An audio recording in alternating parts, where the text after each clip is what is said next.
Compétences du TCO depuis plusieurs années. Jusqu'à maintenant, on discutait, on réfléchissait. Là, on est vraiment dans l'action parce qu'on a pris à bras le corps ce dossier.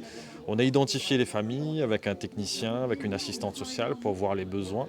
Et aujourd'hui, on a mis en place une régie intercommunale. Ce sont des personnes qui ont des habilitations, qui sont plombiers, maçons, couvreurs, plaquistes.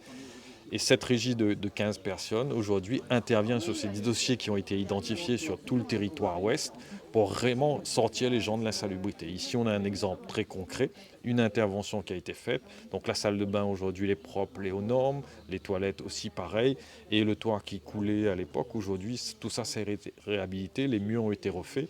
Donc c'est une intervention sur du matériau qui est estimé à plus de 5 000 euros, les moyens humains du TCO et un encadrement qui permet de sortir vraiment de l'insalubrité. Les concours de l'État et partenariats sont nécessaires pour arriver à ces projets. Oui, on a un fonds mutualisé, donc ça aussi c'est une innovation qu'on a mis en œuvre.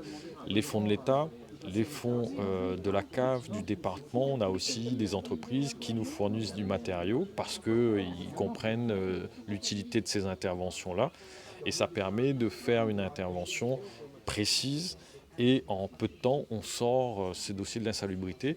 Ça complète aussi les champs traditionnels. Le département intervient, mais il faut être propriétaire du foncier. Là même, on a une division, on intervient pour aider les familles, les personnes isolées, les personnes âgées de l'insalubrité. 800 dossiers, c'est beaucoup. Donc on espère en régler une quarantaine, une cinquantaine par an, donc ce qui sera pas mal.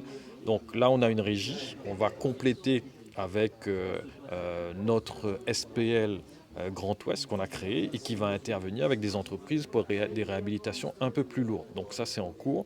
Et là, on aura vraiment les moyens de régler tout ça sur le paysage du TCO.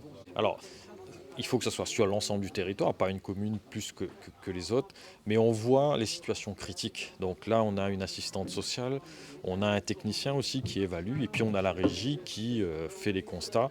Effectivement, il y a énormément de travail, mais au fur et à mesure, on compte résorber ces difficultés sur le territoire. Donc vraiment, là où il y a le plus d'urgence, ici, le toit était en train de fuir, les toilettes étaient dans des conditions très compliquées avec les salles de bain pour des personnes qui sont âgées. Là, il faut vraiment intervenir rapidement, c'est ce qui a été fait ici.